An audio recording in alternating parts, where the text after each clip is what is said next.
Hello दोस्तों, कर्म कहानियाँ में आपका बहुत बहुत स्वागत है।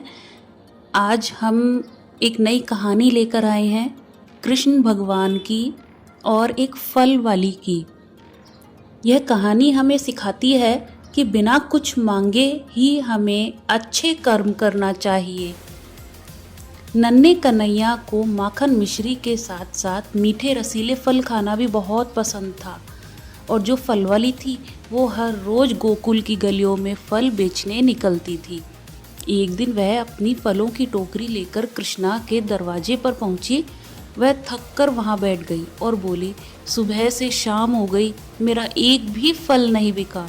घर में एक मुट्ठी भी अनाज नहीं है। हे भगवान, मेरी मदद करो। उसी समय कृष्ण जी वहाँ खेल रहे थे। उस फल वाली की बात सुनकर वो उनके पास गए और बोले, अरे अरे मैया, जरा मुझे भी तो ये मीठे फल खिलाओ, जोरों की भूख लगी है। फल तो मैं दे दूंगी, पर तुम्हें इनकी कीमत भी तो चुकानी होगी। तुम्हें इन फलों के बदले में मुझे कुछ तो देना होगा। वो फल वाली बोली, हाँ हाँ, मैं अभी लेकर आता हूँ। ऐसा कहकर छोटे से कन्हैया अपने घर के अंदर चले गए। एक बर्तन में गेहूं रखा हुआ था। कान्हा जी अपने दोनों मुट्ठियों में गेहूं के दाने भर भर कर फल वाली को देने चले गए। अब उनकी छोटी सी मुट्ठी, उसमें गेहूं के दाने गिरकर रास्ते में ही बिखर गए। जब तक वो फल वाली के पास पहुंचते, उनकी मुट्ठी में केवल 2-4 गेहूं के दाने ही बचते। छोटे से कन्हैया कहते, ये लो मैया, मैं कीमत ले आया हूँ। फल वाली बोली, अरे ये क्या, बस 4 दाने?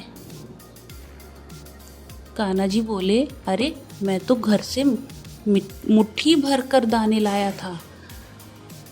अपने पीछे देखो, सारे दाने तो तुमने नीचे ही गिरा दिए।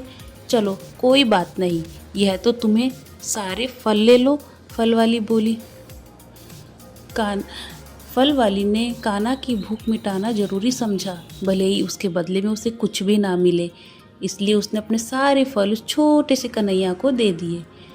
अब उसने घर पहुंचकर देखा कि उसकी जो खाली टोकरी थी वो पूरी हीरे मोती जवाहरात से भरी हुई थी। अब फल वाली ने मन ही मन अपने कान्हा जी को धन्यवाद दिया।